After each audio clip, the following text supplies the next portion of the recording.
Our featured speaker tonight, as you all know, is Dr. Bill Roweton. He's a familiar face on campus. He is a professor in the Counseling, Psychological Sciences, and Social Work Department. Tonight he's going to talk about Nebraska-born psychologists. I'm not going to tell you if it's true or false, but he is going to talk about 5 psychologists. And what's interesting about these psychologists is the pictures are hanging right outside this door here. So after the presentation, if you're interested in looking at those, that would be great. So with that, I'd like to introduce Dr. Bill Roweton.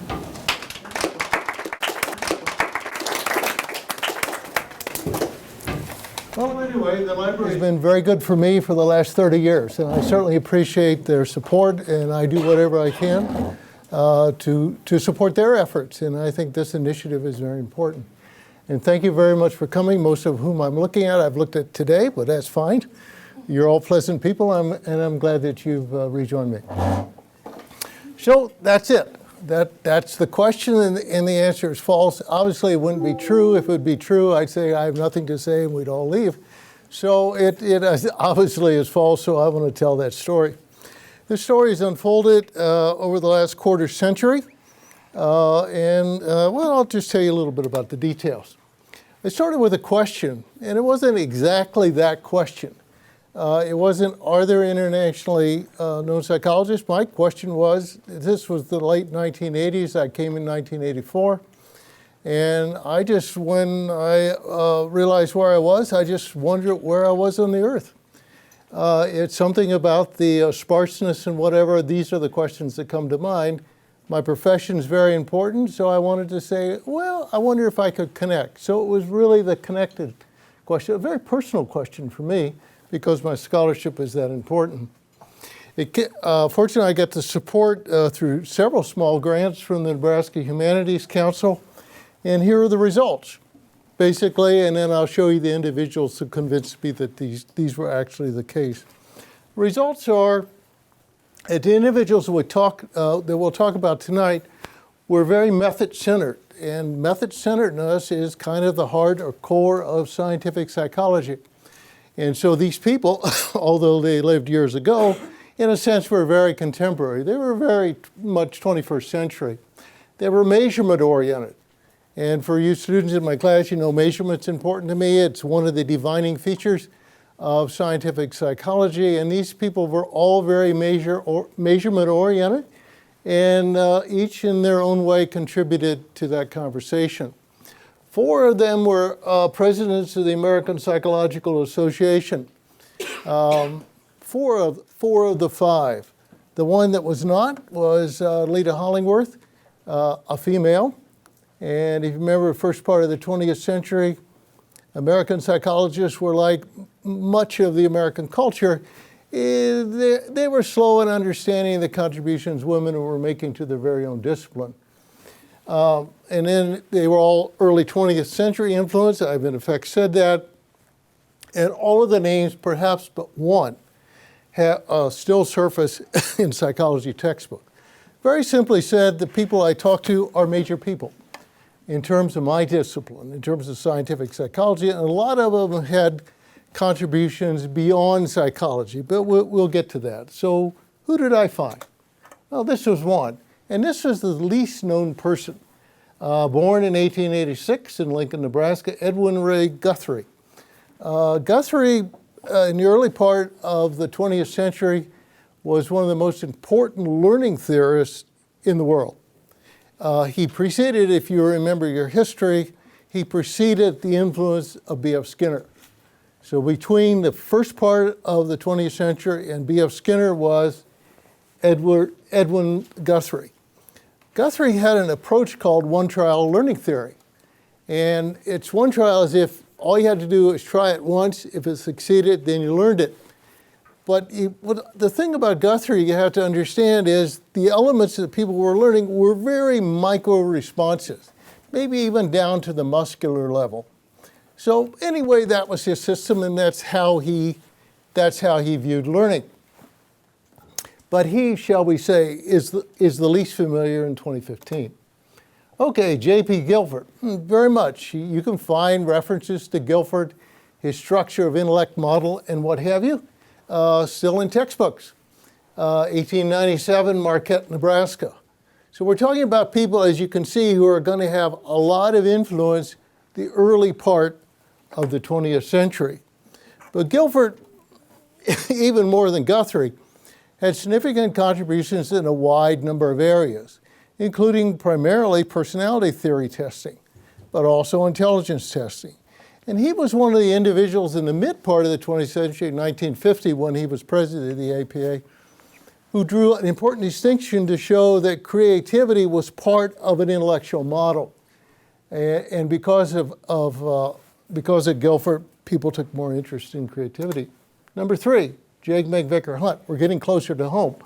1906, Scottsbluff, Nebraska. Okay, J. McVicker Hunt is best known for he was a developmental psychologist, but best known for his book in 1961. It's long before your parents were born, I assume, and a lot of your relatives were born, called Intelligence and Experience. That was the intellectual foundation for compensatory education. That was it. I mean, that in a nutshell was the research that came to support it. So with that research, he was able to, and others, to encourage the Kennedy administration and the Johnson administration during the Great Society years to invest in early childhood education. A simple way of saying that, when you think of Head Start, next time you pass a Head Start or you see a sign for Head Start, he's the guy right there. He's the guy who helped put it on the map. Not the only one, but he's one of the main researchers in the thing. And he's a product of well, he graduated from Scottsbluff High School. Anybody graduate from Scottsbluff High School? Yes, yes, no? Nobody. Okay, well, you've heard of Scottsbluff. Anyway, that's the high school, and if you were a graduate. And but anyway, that's Hunt. Pretty important guy, actually, still, in terms of developmental psychology. Okay, now we're getting pretty close now. Harry Levi Hollingworth, 1880, DeWitt, Nebraska. Hollingworth was a guy he was another president of the APA, but he eventually defined what's called applied psychology. Let me tell you a little bit about the history. Applied psychology was kind of an inevitable outgrowth of a phase called experimental psych. That we're largely working in the area called comparative psychology, with animals, in other words, animals other than humans.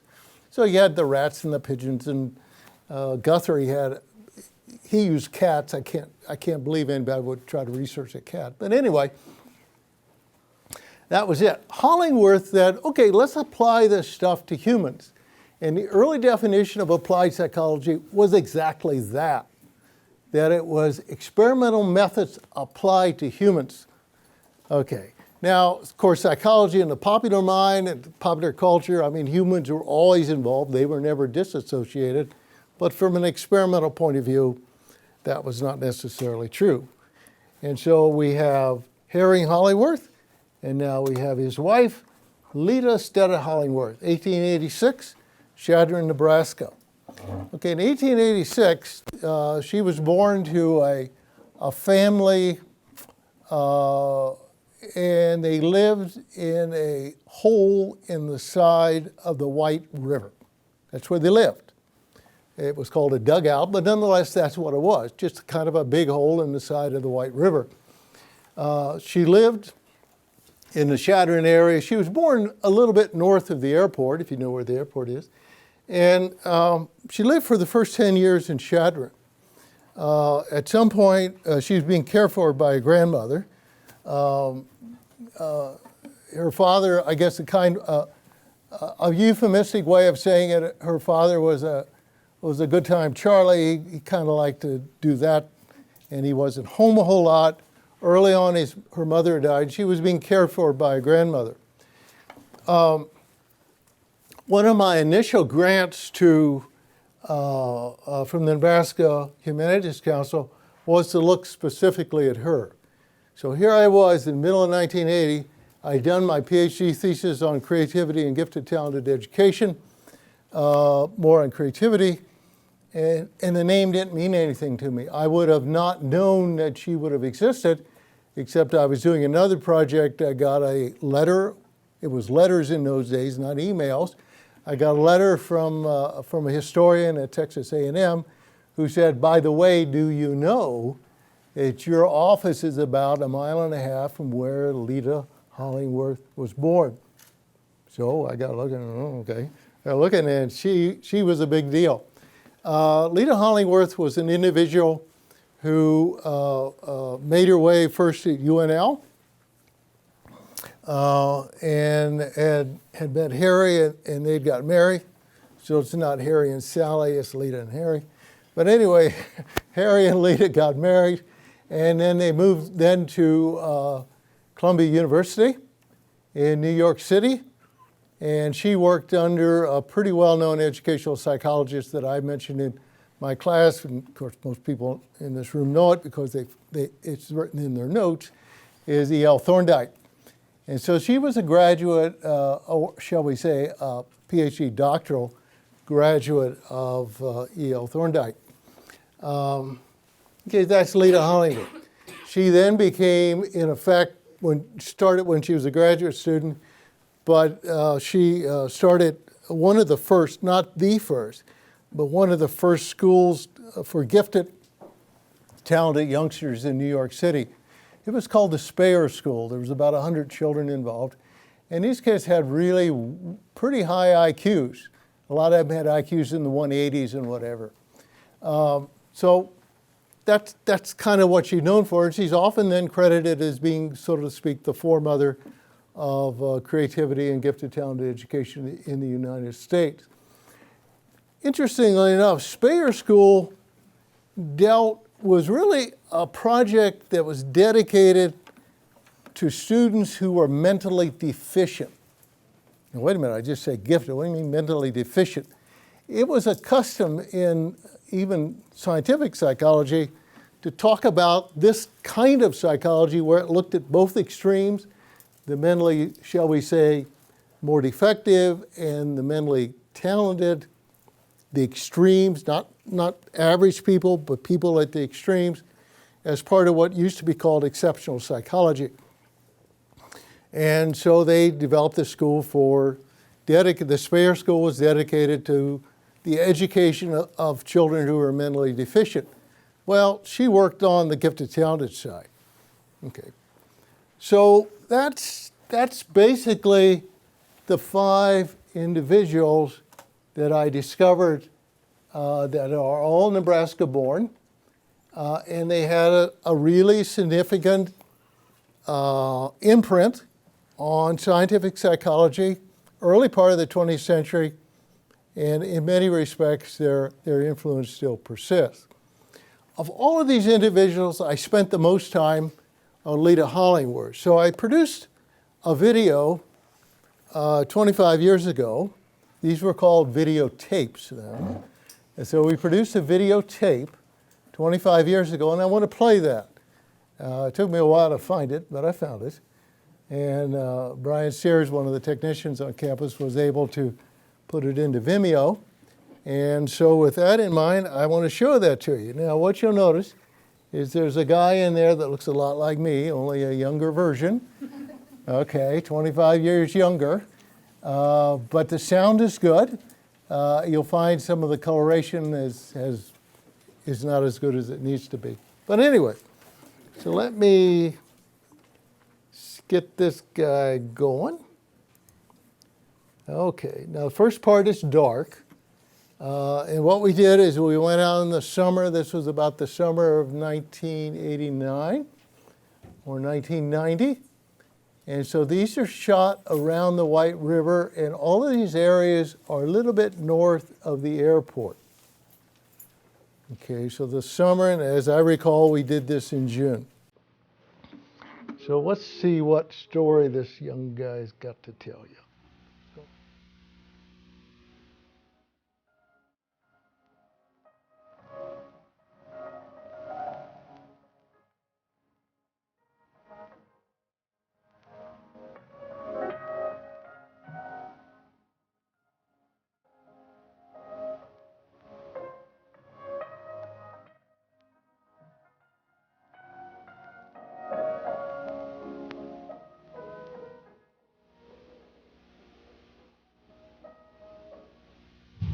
Leta Stetter Hollingworth began life near the White River Valley, northwest of Chadron, Nebraska.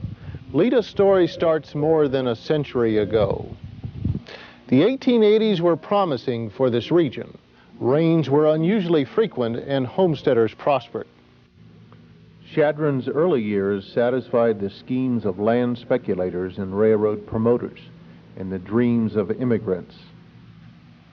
The Homesteading Act had the pioneers wager the U.S. government their lives in 5 years that they would persevere. Some prospered. Sam Danley, Leta's grandfather, bought 160 acres of river bottom for $1.25 an acre. Leta Stetter was born on Nebraska's western frontier in 1886.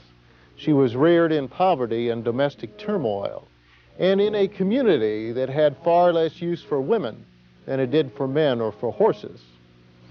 Leta's personal history, like any frontier child, was intertwined with the region's culture, geography, and history. Western Nebraska and Dr. Hollingworth, even by her own admission, were inseparable. Leta Stetter's first years were a fascinating story of a gifted young woman struggling to be herself. Could we see in the life of this young child what she would become? Could we have known something about her mother, father, grandparents, or America's expanding frontier that would have foretold Dr. Hollingworth's future? Linking Leta's childhood with her professional years is not simple. Some remember Dr. Hollingworth personally. Harry Hollingworth wrote lovingly of his wife. Among her characteristics were her zest, enthusiasm, friendliness, courage, cogency, wit, understanding, intelligence, resolute purposiveness, passion for the beauty, devotion to the truth, a remarkable command of verbal expression, and her adherence to the ideals of integrity and loyalty that had been hers since childhood. Leta wrote autobiographically, "I was intellectually curious. I worked hard, was honest except for those minor benign chicaneries which are occasionally necessary when authority is stupid, disliked waste, and was never afraid to undertake an experiment or to change my mind. As a child, I saw my grandfather's plow turn miles of prairie that had never been cut before. All my early memories are of the sod house frontier, where I acquired a splendid set of work habits and all the benefits to be derived from mastering farm animals, blizzards, sandstorms, and cacti." Many records substantiate her productive professional life. Hollingworth established the first college course on the gifted at Columbia University, and she initiated a famous experimental program for gifted children at the Spire School in Manhattan. She was considered a scientific bulwark in the woman's movement. She was one of the first clinical psychologists in America and helped establish early standards for clinical practice. She authored important publications in adolescent development, mental retardation, and learning disabilities. Leta Hollingworth is most remembered for the publication of 2 books, Gifted Children in 1926 and Children Above 180 IQ Stanford Binet in 1942. Gifted Children was the first major textbook on the psychology and the education of the gifted. Children Above 180 IQ Stanford Binet, as compiled from notes following her death by her husband, Harry Hollingworth, remains the most comprehensive longitudinal study ever conducted of children in this range of abilities. Above all else, Dr. Hollingworth was the foremother of the modern gifted talented education movement in the United States. She was an important figure in American intellectual life. Her influence persists. Unfortunately, so few educators or psychologists, even at Columbia University's Teachers College, recall Leta Hollingworth personally or professionally. Leta's intelligence and personality were undoubtedly shaped by her family, her community, and of course, by her childhood experiences.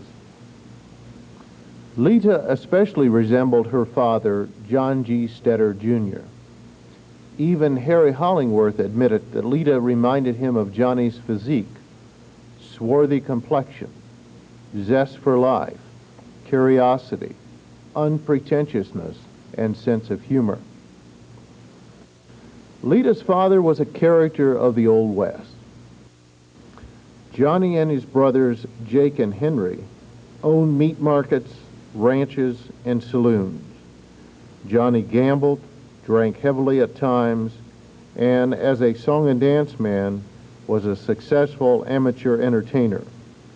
Alcohol was an all-purpose social lubricant for the Great Plains. Johnny and Henry Stetter's Palace Saloon and Pool Hall, strategically located at 2nd and Main Streets, was one cultural hub for Valentine. Johnny's profitable pursuits of drink and game weaved unabashedly into the community fabric. As one historian wrote, whiskey bottles littered the prairie and the futures of too many families. Give Johnny Stetter a good cigar and a half Nelson on your time, one historian mused, and he will keep you interested for many hours. Some people in Johnny's life were amused, but many, especially Leta and her two younger sisters, were not. Johnny was not responsible. He never reliably supported his family, and Leta never forgave him. After her mother's death, 3-year-old Leta and her two sisters were shuttled off to the care of their aging grandparents in Chadron, next to Uncle Will's home and its domestic turmoil, and finally to a stepmother in Valentine. Leta wrestled with enormous emotional burdens. Her mother's death etched deep wounds. Too often, as Judy Vorst observed, these children, quote, learn at an early age not to let their survival depend on the help or love of anyone. We dress the helpless child in a brittle armor of the self-reliant adult. I decided to grow up then and there, solemnly renouncing the rest of my childhood, Leta declared before the age of 10, one day in an old weather-beaten sleigh. This compact was never compromised. Far less is known of Leta's mother, Margaret Eleanor Stetter, or Maggie. However, records do indicate that she graduated from high school in Princeton, Illinois, and that she was musical. She was, by one account, the first church organist for a local Methodist congregation. Maggie recorded Leta's infant development in a baby diary. Although this book was lost, quotes from that record remain the only description of Leta's infant years. She gave birth to 3 children, Leta in 1886, Ruth in 1887, and Margaret in 1890. Maggie died as a result of Margaret's birth. Thereafter, the care of the children was uncertain. Maggie's parents raised Leta and her 2 sisters for 10 years, and Leta was especially indebted to grandmother Danley. Dr. Leta Hollingworth dedicated her book, Gifted Children, to her grandparents. Grandmother Danley was a rare, stable influence during Leta's turbulent early years. Leta wrote 3 years following her grandmother's death. Poor old lady, my grandmother was as good and as peaceful an old lady as ever blessed the earth. Leta was guilty about the way she, Ruth, and Margaret ignored grandmother Danley during her infrequent visits to Valentine. By then, the Stetter sisters were living in the home of Johnny's second wife, Fanny Barling Stetter. Fanny prohibited the children from visiting their grandmother. Leta's adolescent years in Valentine were particularly frustrating. As she wrote, There is certainly enough material for an 8-volume novel, a 5-act melodrama. Fanny, Leta's stepmother in Valentine, was demanding and would violently yell at the Stetter girls for even minor misbehavior. Life with Fanny was cruel. Uncle Henry, a perpetual alcoholic, provided one refuge for Leta, Ruth, and Margaret. Leta and her sisters had few places to hide. Leta wrote to Harry about life in Fanny's house.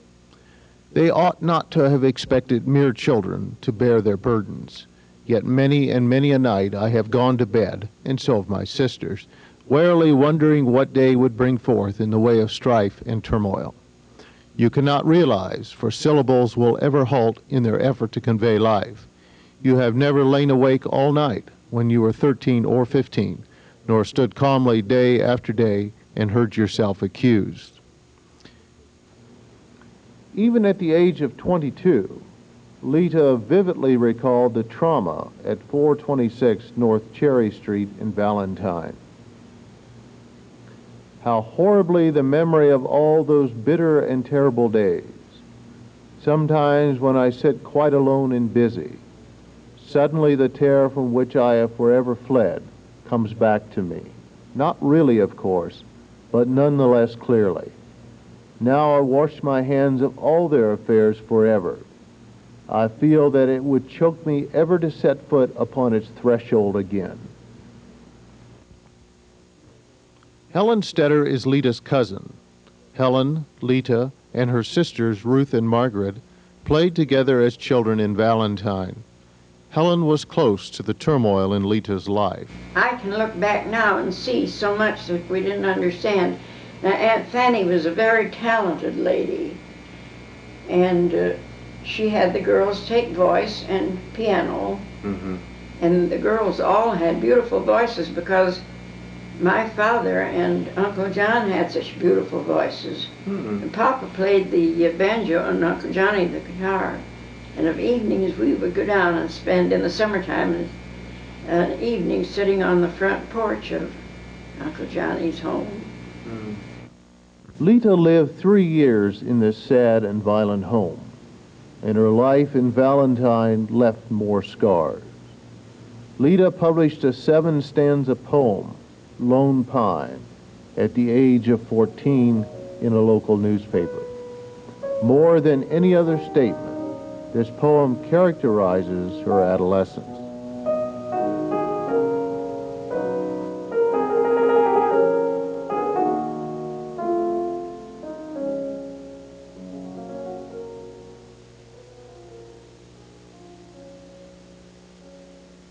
High up, on the peak of the hilltop, where the tempests meet in strife, through the night and the storm and the darkness, it stands like a lonesome life, beaten and scarred and crippled by the winds and rain made old, while the pine trees down in the valley are sheltered from storm and cold.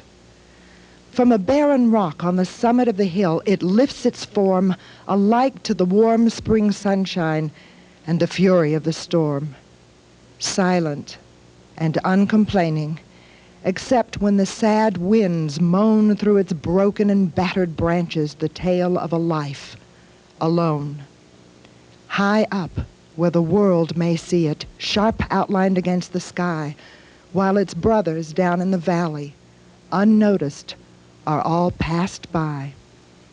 And the lone pine, standing, patient, where the wild winds wage their strife, beaten and scarred and crippled, like a broken, lonely life, is telling again the story, as the winds through its branches moan, of a soul lifted high o'er its brothers that must bear the storm alone.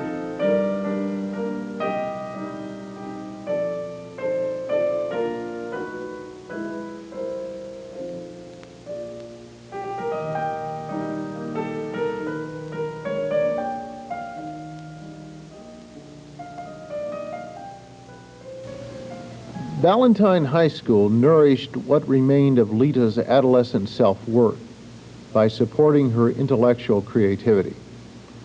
Much credit belongs to Professor Watson, the school's superintendent and Leta's teacher for 2 years. Leta wrote lovingly of Professor Watson, quote, "That good man, my old high school superintendent, who by the spirit in his face kept alive for me faith in high things." Leta graduated with 6 girls and 1 boy in Valentine High School's 11th class on Friday evening, May 23rd, 1902, 2 days before her 16th birthday. Leta left Valentine late that next summer for Lincoln and the University of Nebraska. Her life changed radically. Harry Hollingworth and Leta Stetter met 2 years later in a psychology class.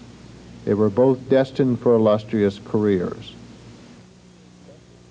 Dr. Hollingworth had a pioneer's courage, a homesteader's persistence, a traveler's taste for adventure. She championed unpopular social agendas for women. She developed new programs in spite of scarce resources. She was an unfailingly creative psychologist, author, and researcher.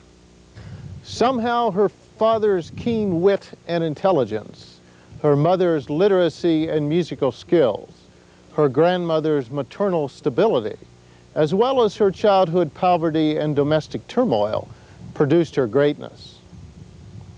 Somewhere between a troublesome childhood and an illustrious adulthood lies the mystery of human potential in one woman's fascinating life story.